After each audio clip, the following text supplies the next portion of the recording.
오늘 목사님께서 그 본문을 이렇게 시간을 세이브하기 위해서 이렇게 읽어주시지 않았는데, 여러분이 잘 아시는 요한복음 21장의 말씀입니다. 그래서 그냥 여러분께서 예배가 끝난 다음에 혹은 오늘 하루 종일 그 말씀을 한번 이렇게 읽어보시면서 하시면 이렇게 도움이 될 듯합니다. 어린이들과 같이 또 우리 청소년들과 같이 잠깐만 말씀을 나누고 또 여러분들과 같이 말씀을 나누도록 하겠습니다. 스위스에서 그 라블이라고 하는 신앙 공동체를 운영하시면서 전 세계의 신앙인들에게 많은 이제 감동을 주고 있는 그 프란시스 셰퍼라는 그러한 분이 있습니다.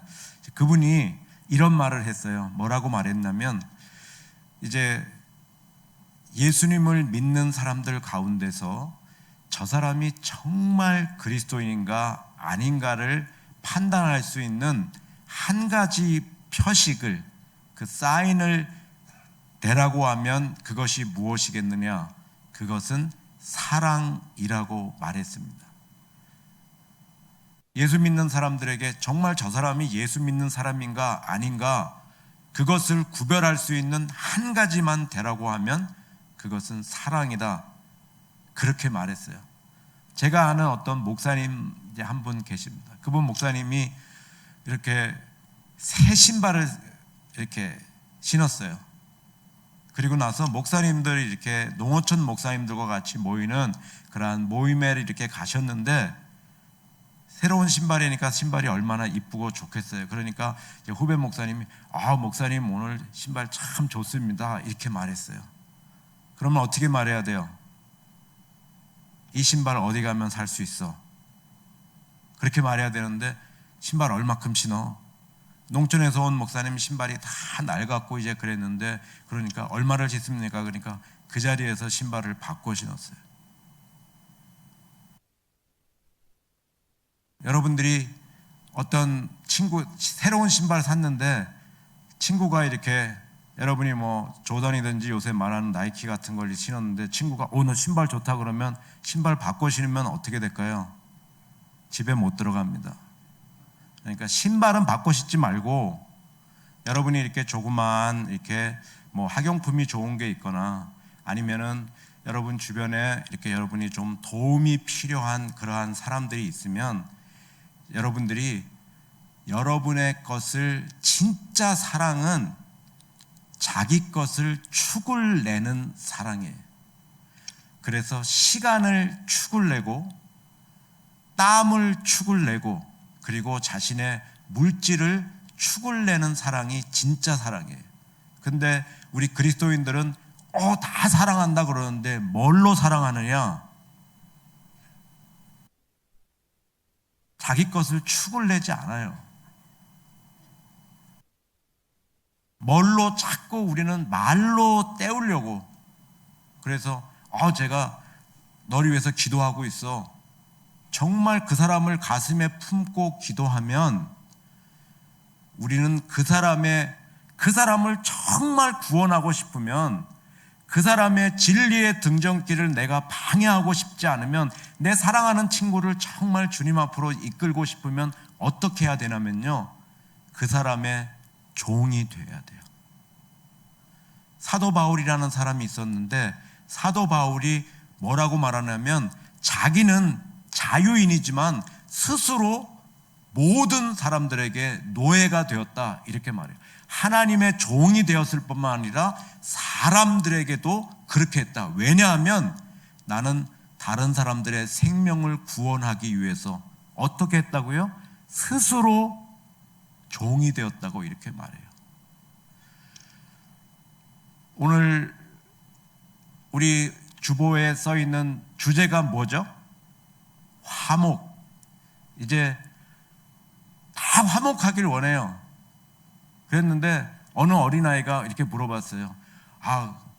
엄마 아빠, 우리 천국이 있다고 그러는데 천국이 어때요? 이렇게 말하니까 이 엄마 아빠가 뭐라고 대답했어요? 천국은 우리 집 같은 거란다. 왜 웃으세요?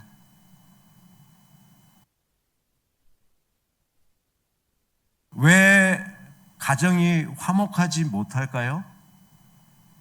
왜 우리가 열심히 그렇게 성도님들을 위해서 사역하고 땀을 흘리고 다른 사람들을 도와주고 교회 안에서 봉사하는데 봉사에는 1등인데 왜 화목하지 못할까요? 왜 직장에 가서 사회에서 그렇게 우리가 사회인들과 같이 직장인들과 같이 살면서 왜 화목의 화평의 사람으로 평화를 이루는 피스메이커가 되지 못하고 학교에서도 왜 그런 사람이 되지 못할까요? 답은 간단합니다. 왜냐하면 이기적이기 때문이에요. 성경 말씀이 그렇게 자기를 너무 사랑하기 때문에, 자기를 기쁘게 하기 때문에, 자기를 높이기 때문에 기독교 신앙에 2가지 걸림돌이 있어요. 여러분이 평생도록 신앙생활하면서 마음속에 잘 담아둬야 되는 말인데 2가지의 걸림돌이 있습니다. 한 가지 걸림돌은 내가 죄인이라는 거예요. 그래서 예수님의 구원이 필요한 사람은 다른 사람이 아니라 내가 죄인이니까 그 구원이 필요한 사람은 나예요. 세상 많은 사람들이 이 첫 번째 걸림돌을 넘어오지 못합니다. 여러분이 가서 야, 너 죄인이야, 너 구원받으라 그러면 나만큼만 살아봐, 세상에 법이 없어도 돼, 잘못하면 딱이 맞습니다. 그런데 여러분의 어머니, 아버니, 할머니, 할아버지는 무슨 죄가 그렇게 많아서 그냥 새벽에 엎드리시면 주여 제가 죄인입니다, 왜 날마다 죄를 회개하고 왜 그래요? 하나님께서 창세전에 택하셨다가 때가 되면 하나님께서 모태 통해서든지 병을 통해서든지 실패를 통해서든지 친구를 통해서든지 계기를 통해서 성령님이 우리의 마음을 감동하여 주셔서 오늘 내가 죄인인 것을 고백하게 하시고 예수님이 나를 위해서 돌아가신 것, 이것을 교회에서는 은혜라고 그렇게 말을 해요.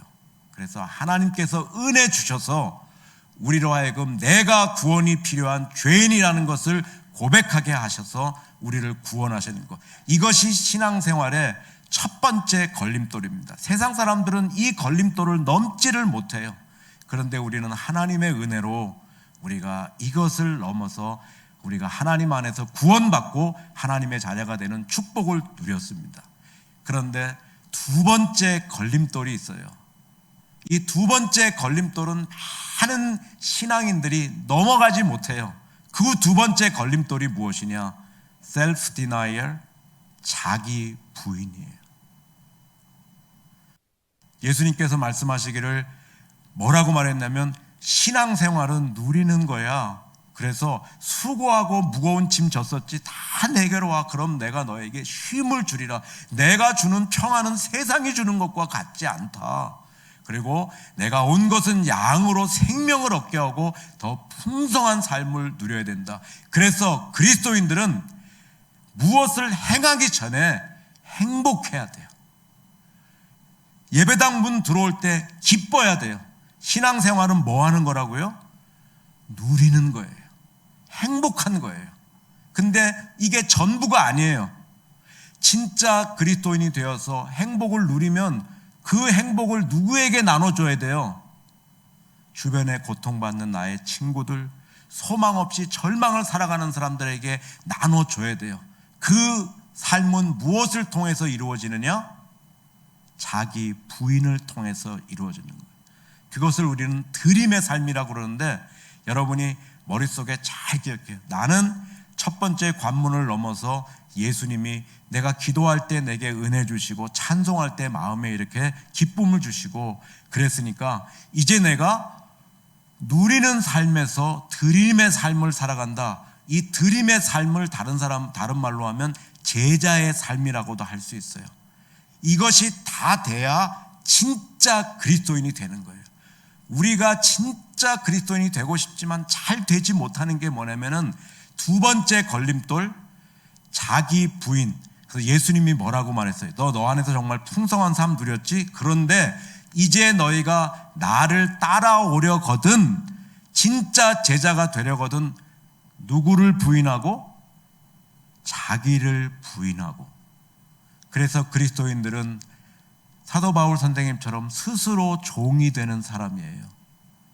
자기를 기쁘게 하지 아니하고 다른 사람을 높이고 다른 사람을 기쁘게 하는 사람이에요. 자기를 세우는 사람이 아니라 자기를 죽이는 사람이에요. 자기를 충만하게 하는 사람이라 자기를 비우는 사람이에요.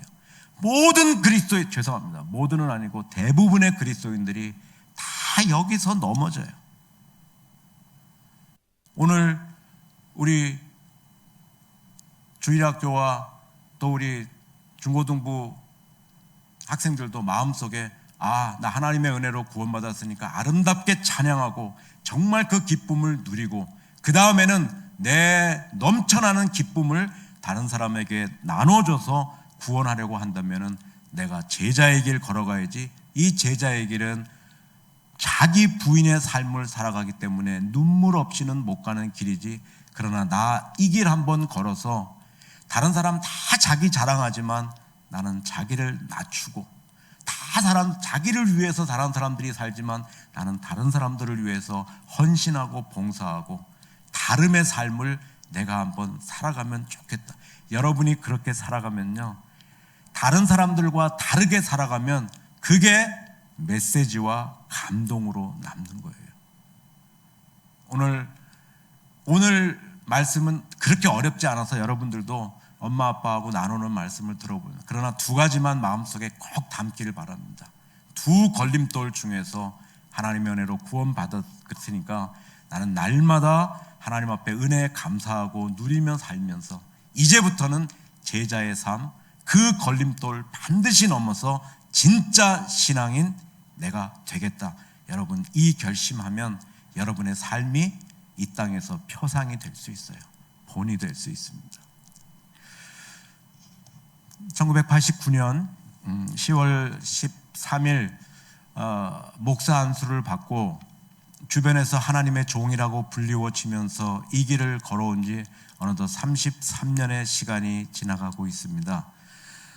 제가 가진 그러한 그 직책상 교회의 현재의 모습을 진단하고 또 우리 교회가 나아갈 방향을 제시해야 된다는 미명하에서 제가 교회를 비판하고 헤아리고 그렇게 하면서 저는 참 좋은 하나님의 일꾼이다 그렇게 생각했던 적이 있었습니다.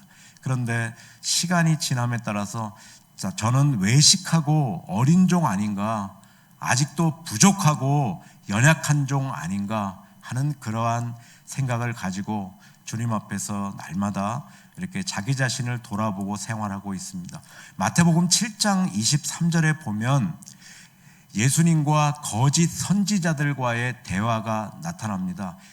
그때 많은 사람들이 주님 앞에 나와서 이렇게 말해요.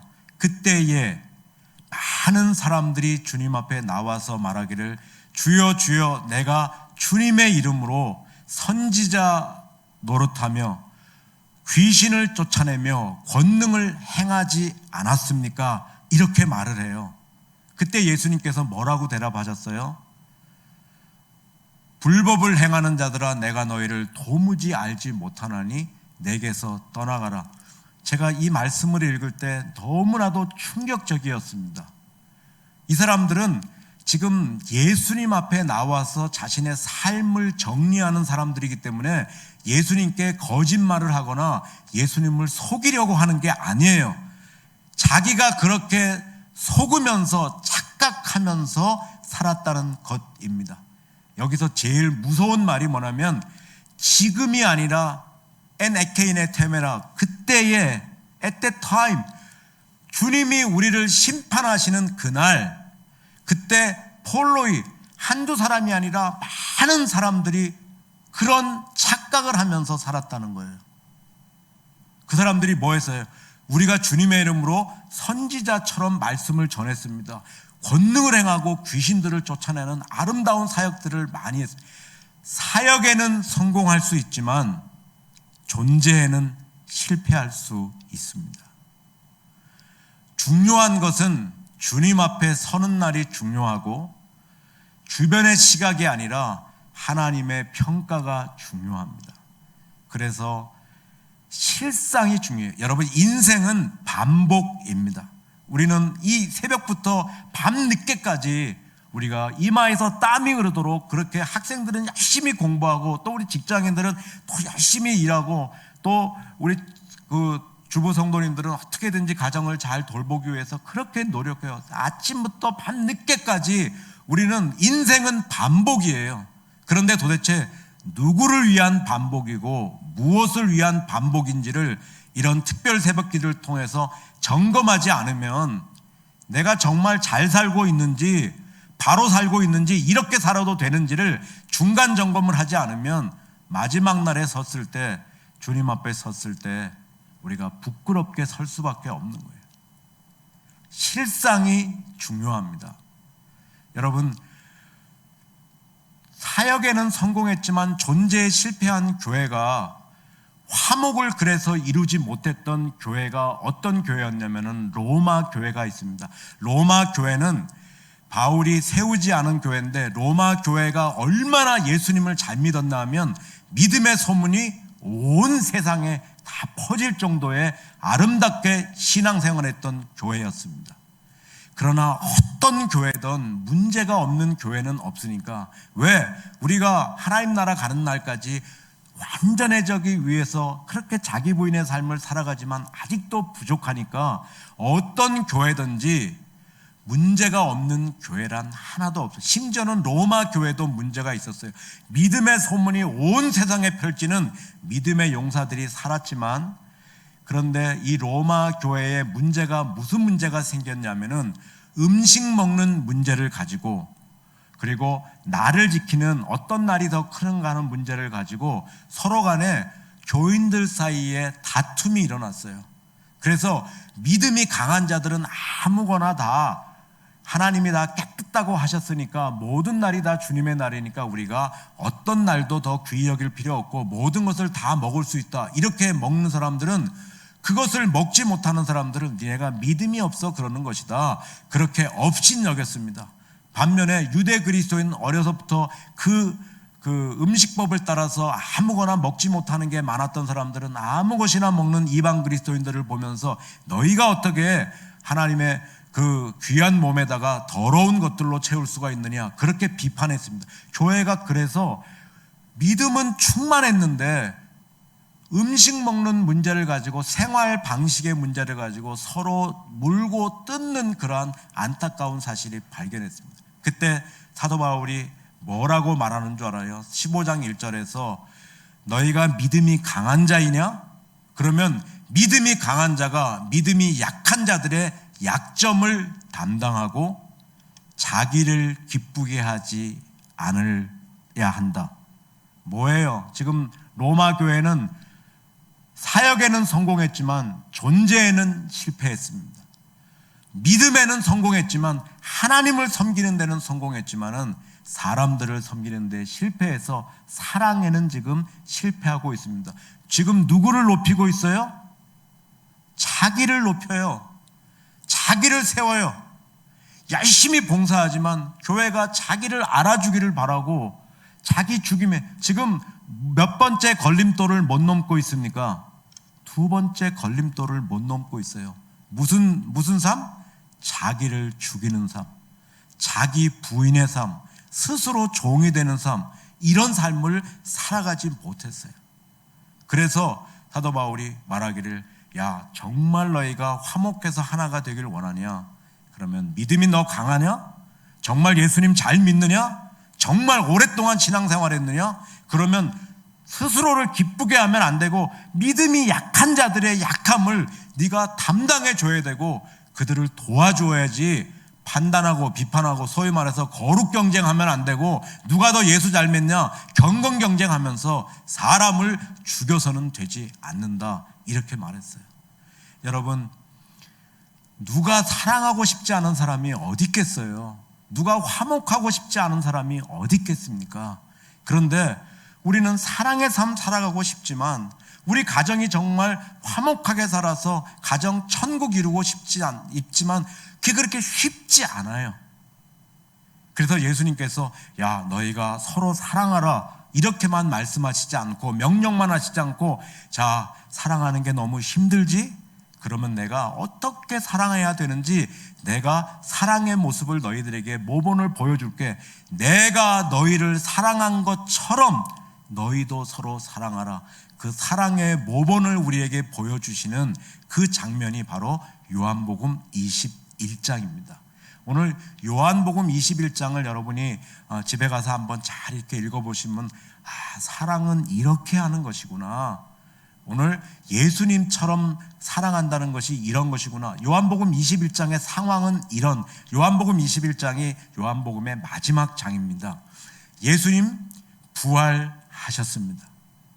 그리고 나서 제자들에게 2번 나타나셨어요. 첫 번째에 도마가 없을 때 마가의 다락방에서 그들이 두려움에 떨면서 문을 콕콕 잠그고 있을 때 예수님께서 그 가운데 나타나셔서 예수님께서 살아나셨음을 보여주셔서 다시는 죽음이 우리를 주관하지 못하는 축복의 존재인 것을 깨닫게 해주셨어요. 근데 그때 도마가 없었기 때문에 다시 한번 그들에게 나타나셨을 때 도마가 예수님의 손과 옆구리를 만져보고 나의 주시며 나의 하나님이십니다 라는 놀라운 신앙 고백을 했어요.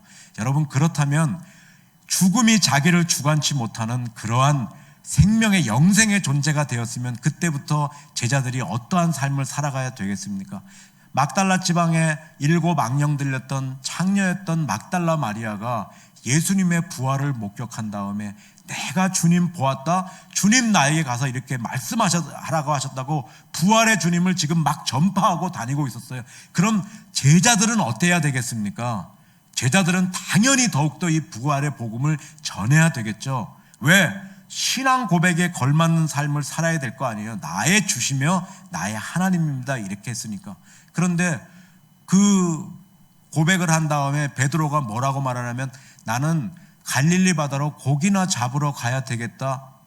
전혀 신앙 고백에 맞지 않는, 행할 의사가 없는 신앙 고백을 남발하고 나서, 그런데 또 많은 제자들이 그 베드로를 따라서 갈릴리 바다로 가서 지금 고기를 잡고 있는 상황이 오늘 요한복음 21장의 상황입니다. 그런데 1절에 보면 이 배신한 제자들을, 배신했다가 다시 회복시킨 제자들인데 예수님의 기대에 전혀 부응하지 못하는 제자들을 예수님이 먼저 찾아가세요. 그리고 나서 그들에게 예수님께서 시선을 던져주시고 예수님께서 말을 걸어주십니다. 얘들아, 너희가 고기를 잡았느냐? 여러분, 예수님의 사랑의 모본의 첫 번째는 나에게 등을 돌리고 돌아간 사람들, 나와 화목하지 못했던 사람들, 그리고 혹시 가정에서도 문제가 있거나 친지간에도 문제가 있거나 친척간에도 문제가 있는 사람을, 진짜 사랑은 먼저 찾아가는 것입니다. 어떤 사람들은 그럼 먼저 찾아가는 것이 뭐 그렇게 대단합니까? 우리는 내게 등 돌리거나 나에게 잘못한 사람들, 나와 관계가 좋지 않은 사람들 절대 찾아가지 않습니다. 뭘 바래요?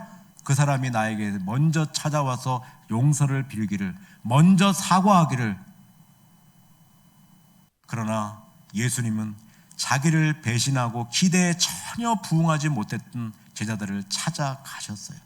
왜 찾아가셨어요? 책망하기 위해서? 비판하기 위해서? 아니요. 그 사람들에게 다시 한번 그들을 세워주시기 위해서 예수님께서 그들을 찾아가 주시고 그들에게 말을 걸어 주십니다.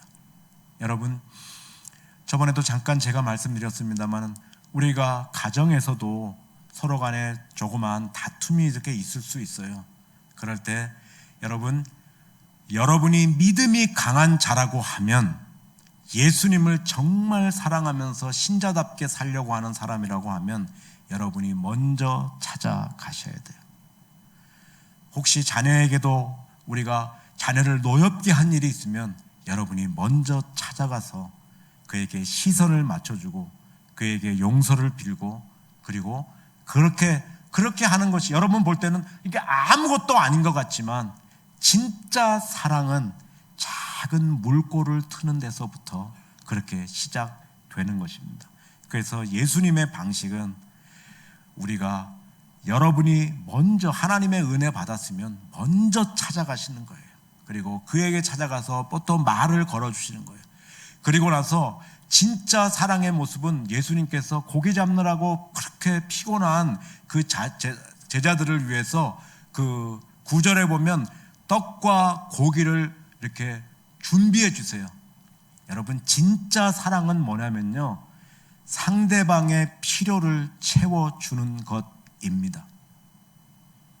그게 무슨 말이냐면은 우리는 다 다른 사람이, 내 아내가 나의 필요를 채워주기를 바라요.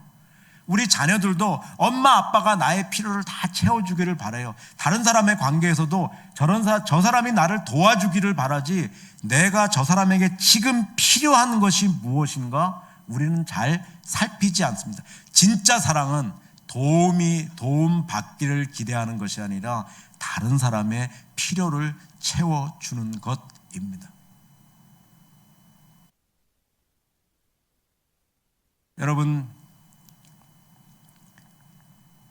여러분은 신앙생활을 어떻게 정의하는지 몰라도 신앙생활은 결코 거창하지 않아요. 하나님을 공경하고 이웃을 사랑하면서 말씀대로 사는 것, 이것이 신앙생활이에요. 여러분, 누가 우리의 이웃입니까? 교회 밖에서 어려움을 당하는 사람이 우리의 이웃입니까? 혹은 저쪽에서 고통 중에 수혜 중에 있는 사람이 맞죠? 그분이 우리의 이웃 사랑의 대상일 수도 있죠. 그러나 진짜 이웃은 지금 여러분의 도움이 필요한 사람이 여러분의 이웃이에요. 그 이웃은 여러분의 남편일 수도 있고, 여러분의 아내일 수도 있고, 여러분의 자녀와 여러분의 친족이 될 수도 있습니다. 우리 유교의 전통 논리는 힘 없는 자가 힘 있는 자를 섬기는 제도입니다. 그래서 여필 종부, 여자는 무조건 남편의 뜻을 따라야 된다. 시어머니는 무조건 며느리는 시어머니의 뜻을 복종해야 된다. 그리고 홍살문이라는 것을 세워서 혹시 남편이 죽으면 절대 시집을 못 가도록, 그래서 힘 있는 자의 기득권을 유지하기 위한 제도가 우리가 지금 사회에 많이 퍼져 있는 유교 제도입니다. 우리는 공자의 제자가 아니라 예수님의 제자입니다. 예수님의 법칙은 힘 있는 자가 힘 없는 자들을 섬겨주는 것이 우리가 예수님의 법칙이에요. 우리 가운데 혹시 힘 있는 시어머니가 계십니까? 힘 없는 며느리를 위해서 그분은 사랑으로 종으로 타실 수 있어야 돼요. 여러분 가운데 힘 있는 며느리가 계십니까? 연로하신 시부모님들을 위해서 여러분은 그들의 필요를 채워주면서 사랑으로 종로로 타실 수 있어야 돼요. 진짜 사랑은 힘 있는 자가 자기를 기쁘게 하지 않고 힘 없는 자들의 필요를 채워주는 거예요. 여러분, 다른 사람의 필요를 채워주지 않는 사랑은, 이것은 가짜 사랑이고 죽은 윤리에 불과합니다. 여러분의 주변을 돌아보십시오. 여러분의 가정을 돌아보십시오. 또 여러분의 친족을 돌아보십시오. 여러분이 정말 여러분의 도움을 필요로 하는 사람들이 있을 때 여러분께서 그들의 필요를 채워주는 것, 고기 잡느라 밤새 줄였던 그 제자들에게 고기와 물고기와 떡으로 이렇게 먹이시던 예수님을 기억하면서 여러분, 그렇게 다른 사람의 필요를 채워주는 것, 이것이 진짜 사랑의 모습입니다. 또한 우리가 읽다 보면 이 진짜 사랑은 예의를 갖추는 것입니다. 예수님께서는 21장 15절부터 17절까지 가면 우리가 성경을 읽으면서 요한의 아들 시몬아, 내가 나를 사랑하느냐, 예수님께서 3번을 이렇게 물어보셨어요. 여러분이 읽다 보면 한 번만 물어보면 되지 뭐 따로 3번씩이나 물어보느냐. 읽다가 저는 참 옛날에 성경이 이렇게 좀 채울 게 없나 보다, 그래서 좀 이렇게 길게 쓰기 위해서 같은 것을 3번이나 쓰나 보다 이렇게 했었어요. 그런데 여러분, 이 예수님과 베드로와의 질문과 대답에는 엄청난 메시지가 담겨 있어요. 그 중에 첫 번째가 뭐냐면은 바요나 시모나, 이게 뭐냐면 시몬 요한후, 요한의 아들 시모나라는 말은 아버지의 이름을 부르고 아들의 이름을 부르면 이것은 극존칭입니다. 이것은 그냥 너 시모나 이렇게 와라 하는 게 아니라 요한의 아들 시모나. 예수님께서 중요한 말씀을 하실 때 예수님은 제자들에게 예의를 갖추실 필요가 별로 없어요. 왜? 스승과 제자의 관계니까. 그런데 예수님께서는 요한의 아들 시몬이라고 지금 극존칭을 써서 그렇게 하고 계십니다. 사랑은 예의를 갖추는 것입니다. 여러분, 이것은 우리가 사랑의 요소뿐만 아니라 신앙생활에, 그리고 그리스도의 인품을 닮아가는데 가장 중요한 요소임에도 불구하고 가장 무시당하고 소외시 당하는 것이 바로 이것입니다. 여러분이 진짜 자녀들을 사랑하십니까? 자녀들에게 예의를 갖추셔야 돼요. 여러분이 진짜 남편을 사랑하십니까? 남편에게 예의를 갖춰야 돼요. 여러분이 옆에 앉으신 성도님들을 사랑하세요? 그분들에게 마음을 다해서 예의를 갖추셔야 됩니다. 여러분, 누구도 예의가 없는 사람을 그렇게 좋아하지 않습니다. 여러분, 이 본문을 읽다 보면 우리가 이해할 수 없는 하나의 장면이 나타나요. 자, 이 사람들이 밤새 고기를 잡았는데 고기를 한 마리도 못 잡았어요. 근데 예수님께서 야, 너희가 고기를 잡았느냐 말을 걸어주신 다음에 못 잡았습니다. 그러니까 그럼 배 오른편에 그물을 던져라. 그러니까 정말 그물이 찢어질 정도의 고기가 걸렸어요. 그러다가 어떤 그 제자 하나가, 예수님이 사랑하는 제자, 이 본문을 기록했던 요한이라는 제자죠. 요한이 주님이시라 하는 말을 들으니까 그때 베드로가 어떻게 했어요?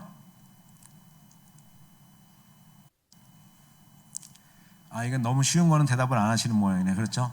베드로가 어떻게 했냐면은, 베드로가 옷을 벗고 지금 고기를 잡느라고 더우니까 땀을 흘렸는데 주님이시라는 말을 듣고 베드로가 물에 뛰어들어요. 근데 물에 뛰어들어서 헤엄쳐서 가기 전에 했던 한 가지가 있습니다. 뭐 했어요? 겉옷을 입고. 여러분, 예수님께 수영에서 가려면 입던 옷을 벗고 가야 돼요? 입어야 돼요? 벗어야죠. 그러니까 지금 비상식적인, 이해할 수 없는 행동이 보여지고 있습니다. 왜냐하면 지금 베드로는 예수님께 예의를 갖추는 거예요. 요한복음 13장에 보면은 예수님께서 마지막 성만찬을 이렇게 제자들과 같이 거행하는 장면이 나옵니다. 그런데 그날 이렇게 갔다 오고 나서 이제 성만찬을 베풀려고 그러는데 그 사람들은 땅에 먼지가 많으니까 이제 들어오면 손과 발을 이렇게 씻는데 아무도 손과 발을 이렇게 씻어주려고 하지도 않고 물도 준비하지도 않는 거예요. 왜냐하면 그 바로 전에 하늘에서 제자들 중에 누가 크냐 하는 논쟁이 벌어졌기 때문에 다들 보면서 야, 나는 남의 발이나 씻기는 그러한 사람 아니고 물 준비하는 사람 아니야. 참 예수님께서 그 모습을 보시고 안타까우셔서 스스로 대야에서 이렇게 물을 가져다가 옷을 벗으시고 제자들의 발을 하나씩 하나씩 그렇게 닦아주셨어요. 그리고 나서 예수님께서 그들에게 야, 너희 가운데 큰 자는 이렇게 섬기는 자가 큰 자다, 그런 말씀을 하시기 전에 예수님이 뭘 하셨냐면요, 옷을 입으시고, 제자들의 발을 씻길 때는 옷을 벗고 그렇게 하시다가 이제 말씀을 하실 때 제자들이니까 야, 너 그러면 안 돼. 너희 3년 동안 따라다녔는데 너희가 스스로 섬기고 이렇게 종으로 살아가야지, 한 말씀 하시면 되는데 그 전에 뭘 하셨어요? 의관을 정제하시고 옷을 입으시고 제자들에게 예의를 갖추셨어요. 이걸 누가 봤어요? 베드로가 봤잖아요. 지금 베드로가 그러니까 신앙생활은 본대로 하는 거예요. 베드로가 그 예수님이 옷을 입으시고 자신들에게 교훈하셨던 모습을 봤던 베드로가 주님이시라 하는 말을 들으니까 어떻게 했어요? 벗었던 옷을 입고 그렇게. 여러분, 신앙생활은 본대로 하는, 제가 가끔 이제 저는 목회를 하지 않았지만 가끔 이제 안식년을 가신 분들이나 이렇게 설교를 1년 정도 가다 보면, 그렇게 되다 보면 이렇게 신방을 할 때가 있어요. 그러면 이제 젊은 부부들이 이렇게 있는 그 가정을 신방하면 아이들이 목사님이 오시니까 좋다고 막 그렇게 기뻐하면서, 이제 더운 여름이니까 선풍기를 틀어놓으면 발로 막 선풍기를 끄면서 이제 막 그렇게 다녀요. 그러면 엄마 아빠가 이제 너무 당황해갖고, 저 왜 오늘 안 그러다가 애가 오늘 왜 저러지? 그냥 아기는 본대로 하는 거예요. 엄마 아빠가 발로 끄니까 이 아이도 그냥 끄는 거예요, 발로. 여러분들, 우리 자녀들이 옆에 앉아 있지만은, 여러분 자녀들을 위해서 여러분께서 이렇게 같이 같은 차를 타고 교회에 오고 가고 이럴 때에 여러분의 마음속에 혹시 들지 않는 교회 상황이 있을 수 있고, 또 다른 것이 있을 수 있어요. 혹은 또 가정생활을 하다가 부부간에 이렇게 좋지 않은 이렇게 언쟁이 일어날 수 있어요. 그러나 여러분이 혹시 부정적인 말을 하려면 절대로 자녀들이 같이 있는 공간에 사시면 되지 않습니다. 그것이 아무리 교회를 위해서 건설적인 것이라고 해도, 또 부부간에 좀 더 나은 방향을 위해서 나아가신 것이 할지라도, 그냥 여러분, 그것은 자녀들에게 독을 먹이는 거예요. 여러분, 자녀들이 교회 와서 은혜 받지 못하면, 여러분, 전도사님이 정말 어린아이들이 잠깐 이 땅 다녀가는 동안에 인생의 격동기를 지날 때 제일 제 기도 제목 중에 하나는, 하나님, 우리 아이들이 인생의 격동기, 사춘기를 지나갈 때 좋은 선생님 만날 수 있도록, 좋은 전도사님 만날 수 있도록, 아버지가 다 가르치지 못하는 것, 또 좋은 그렇게 주변의 사람들을 롤 모델을 만나서 인생의 귀중한 시간을 탕진함이 없이 하나님 앞에서 살아갈 수 있도록 도와주십시오. 제 기도의 제목이었어요. 여러분, 아이들이 교회 와서 은혜 받지 못하면요, 전도사님 설교할 때, 전도사님 이랬다면요, 우리 엄마 아빠 들으니까 아이들이 은혜 받지 못하면요. 그래서 여러분들 얘기할 때는, 공원들 많이 있잖아요. 산책하면서 여러분들끼리 얘기하고. 그러나 자녀들 앞에서는 절대로, 왜? 자녀들은 본대로 하기 때문에. 또한 예수님께서 사랑의 모본을 보여주신 것 가운데 또 하나가 무엇이냐면은, 베드로에게 3번 질문하세요. 요한의 아들 시몬아, 내가 나를 사랑하느냐? 요한의 아들 시몬. 이 3번은, 진짜 사랑은 상대방에게 기회를 주는 것이에요. 3번 예수님을 부인했던 베드로에게 예수님께서는 자신을 회복할 수 있는, 만회할 수 있는 그러한 기회를 주는 거예요. 그래서 목사님, 저 기회 얼마든지 제 자녀에게 줄 수 있습니다.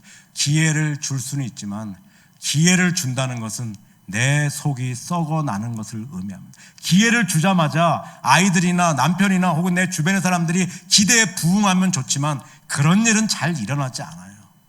그러나 기회를 계속해서 주는 것은 왜 어렵냐? 내 속이 썩어 문드러지고 내 속이 터져 나가는 거예요. 그러나 우리는 그들에게 넌 안 돼, 이제 당신 안 돼, 그런 말 하면 안 되고 끊임없이 기회를 줘요. 왜요?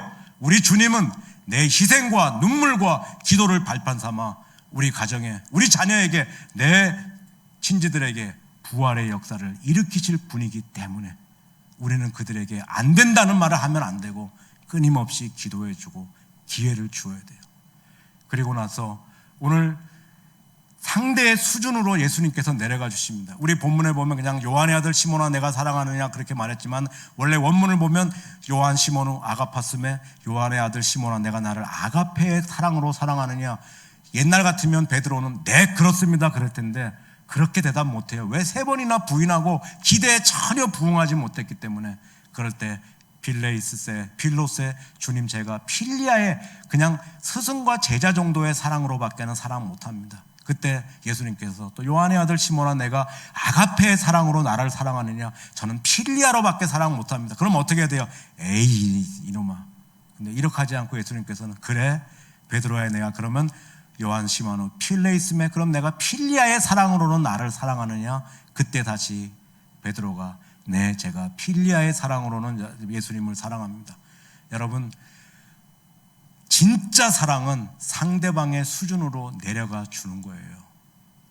우리는 공부를 잘하지 못하는 사람에게 늘 공부를 잘할 것을 하지 못할 것을 요구해요. 돈을 못 벌어오는 남편에게 돈을 많이 벌어올 것을 요구해요. 여러분, 그 아이가 공부를 못할 뿐이지, 내 남편이 돈을 잘 못 벌 뿐이지, 하나님은 공평하시기 때문에 더 좋은 많은 것을 채워주셨어요.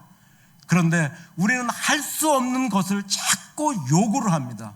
그래서 남편들이 직장에서 부정한 돈을 어떻게든지 하려고 그러고, 그래서 여러분은 진짜 사랑은 상대방의 수준으로 같이 내려가 주는 거예요.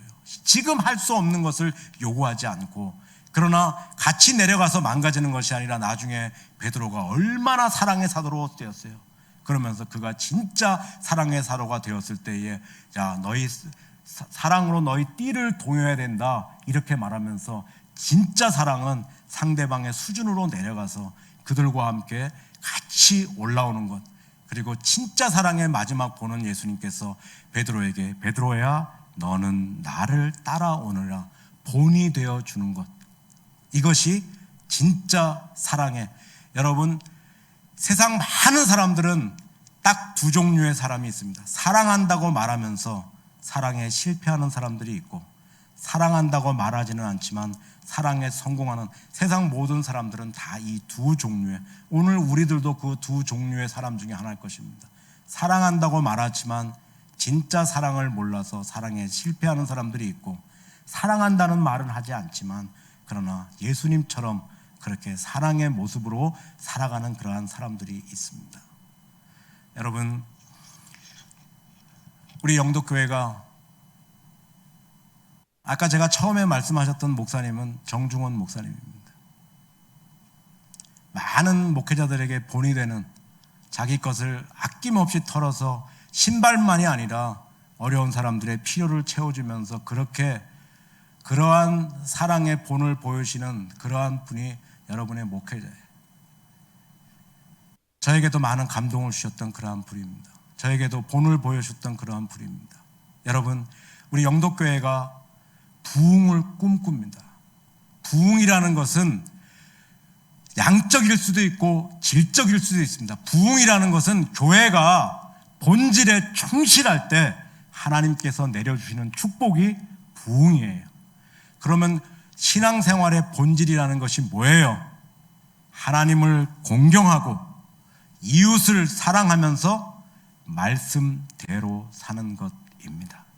신앙생활 절대 거창하지 않아요. 여러분이 뜨겁게 기도하지 못해도, 아름답게 찬양하지 못해도, 또 혹시 여러분 시간이 없어서 교회에 일주일에 한 번밖에 나오지 못해도 늘 부르신 그 자리에서 하나님과 동행하면서 하나님을 기억하고 상황 속에서 하나님을 떠올리고, 그리고 또한 내 도움이 필요한 주변의 이웃들을 내가 기억하고 그들의 필요와 사랑을 채워주면서, 그리고 무엇대로? 말씀대로 살아가는 거예요. 그렇게 살아가면 여러분이 신앙의 표상이 될 수 있고 본이 될 수 있고, 그렇게 울면서 걸어가는 여러분을 통해서 하나님께서는 이 영덕교회가 오늘 모든 믿는 자들의 본이 되는 그러한 교회가 되기도 해 주실 것이에요. 여러분이 가슴으로 품고 기도하는 그 자녀들이 정말 시대와 민족 앞에 역사의 그러한 귀한 인물이 될 수 있도록 주님께서 만들어 주실 것이에요. 여러분, 그러한 것을 마음속에 품고 이제부터는 한 번뿐인 인생, 내가 남들 어떤 길 걸어가더라도 정말 진짜 그리스도인답게 실상이 하나님 보시기에 아름다운 그리스도인 되리라 한번 결단하고, 또 그렇게 우리가 하나님 앞에서 변화의 삶 살아가는 복된 여러분 되시기를 주의 이름으로 축원합니다.